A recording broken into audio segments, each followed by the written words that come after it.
Non, un peu de tout. Soyons clairs. Soyons clairs. D'abord, Oui. hein, il y a le dysfonctionnement ou le non-respect hein, des responsabilités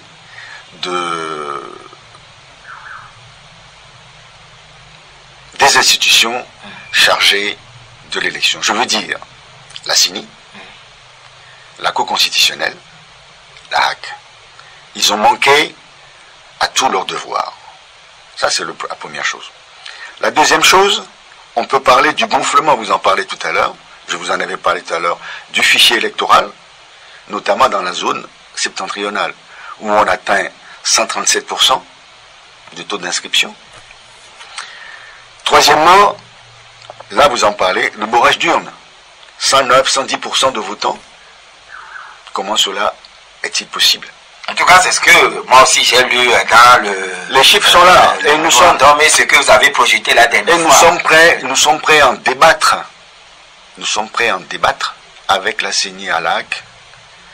Procès-verbaux, bureau de vote, pas bureau de vote. Oui, à la voilà, monsieur Dupri. Et attendez, je termine. Quatrième, c'est la fraude liée aux procurations, parce que vous allez voir que le nombre de procurations dans ces élections sont faramineuses.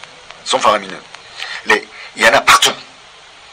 Il y a dans certains endroits jusqu'à 10, 20, 30, 50 procurations dans un seul bureau de vote.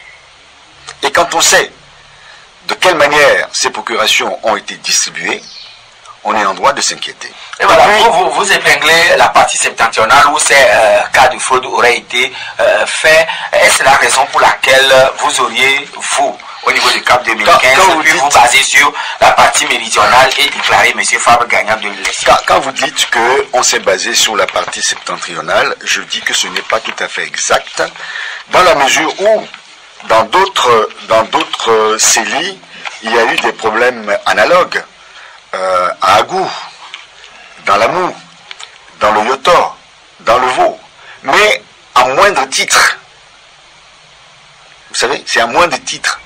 On a retenu que les CELI où ces fraudes sont réellement saillantes, sont visibles, où on cumule toutes les formes de fraude possibles.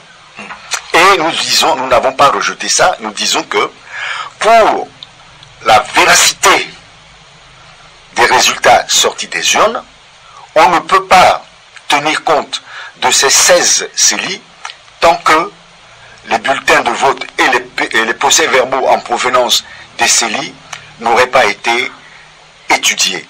Et que dans la mesure, cas par cas, dans la mesure où c'est étudié, nous sommes disposés à ce que cela rejoigne les 26 autres qui donnent la victoire à Jean-Pierre Fabre. Dans ces 26 autres qui donnent victoire à Jean-Pierre Fabre, il faut savoir que cela représente plus de 63% de la population togolaise. Voilà.